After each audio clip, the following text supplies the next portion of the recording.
University of Cape Town. Maybe you have decided that you're going to go strap on your running shoes and maybe get involved. Well, the festivities and the activities here for the trail run are certainly well underway, but it's just two races of what are going to be many more today in the build-up to tomorrow's main event, the 21.1 kilometre event and the race over 56 kilometres. Later today there's going to be a nappy dash, a toddler trot, as well as a 5.6 kilometre fun run. So it's really an opportunity for absolutely everybody to get involved in the Old Mutual Two Oceans Marathon.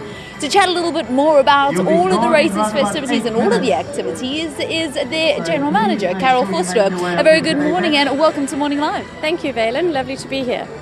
It's quite a coordination and logistics coordination that you have to manage to be able to put all these activities and races together. Well, it takes us a year or a full office to organise this, led by our board, and we have a local organising committee and many volunteers that assist us because it's a mammoth task. Tell us a little bit about all the parties and the stakeholders that are involved in actually making this happen, because we run up Table Mountain. It's a magnificent trail route, but then of course we've got road management, traffic management that'll have to be kept in mind for tomorrow. Yes, we work very closely with sandparks because we run on their mountain and we need to make sure that we protect our fauna and flora. With the road race, we deal very closely with the City of Cape Town, disaster management, traffic management, because we need to make sure that we put on the best possible race for all of our participants, for our stakeholders and for the spectators. Last year, it was, I think, 2 weeks before the race, and we had to confirm that actually the route would be changed and we wouldn't be going over Chappies, we would actually be going over Kaap-Savag. What's the route like for tomorrow's 56 kilometres? We are lucky that we can go over Chappies. I think the runners for the 56 are very, very happy that we can run over Chappies. And although Kaap-Savag was a surprise last year, people still enjoyed it because it did add a little bit of alternative. But we're happy to be climbing that hill and seeing those beautiful views at the top of Chappies. It was just over a month ago now that the road running community here in South Africa and Old Mutual Two Oceans Marathon said goodbye to long-time race director Chet Sainsbury. Is there something special that's going to be happening for him this year in his remembrance? Yes, we are very sad at the loss of the legend Chet Sainsbury, who started this race and put this race on for us. There will be a minute's silence before the ultramarathon starts. When we reach Hout Bay, they will shoot the cannon for the 5-hour bus, which is what they always used to do for Chet. We have a beautiful Sainsbury medal, which we've always had, but we've got a very special edition this year for those who reach the 5-hour mark.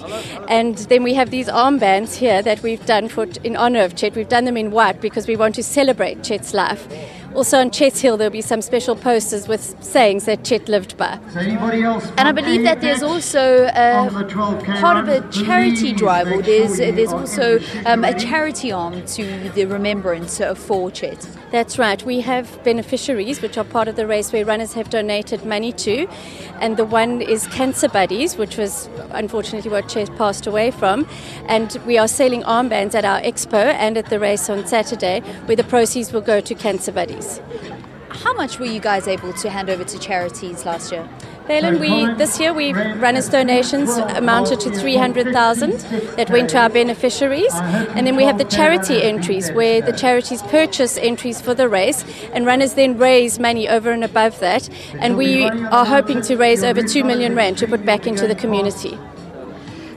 Carol, there are some people that maybe don't understand why somebody would want to run 56 kilometres or 21 kilometres. If people want to find out a little bit more about the road closures and what they can expect tomorrow, also those people that want to come out and actually support the runners, where do they get that kind of information? All that information is on our website, specifically road closures, spectator spots, and we've got some lovely entertainment on the route because I think that's part of the atmosphere, and that's why runners love running this world's most beautiful marathon. And they'll be able to see all those information on our website and follow our social media. Status on the record prize money. Old Mutual have put up R1 million for the first man and woman who, if they break the ultra record, which was set in 1988 by Thompson Magawana. And we're hoping that the conditions are cool, which is forecast, and possibly we might have a winner. Right, and Old Mutual would have to say goodbye to R1 million. Thank you so much for chatting to us. Thank you for your support. CHS. That's Carol Vosloo. She's the general manager of the Old Mutual Two Oceans Marathon. It's time now for us to go back to the studio in Auckland Park. 2 minutes to go, A-Batch, 2 minutes to go, A-Batch, good luck.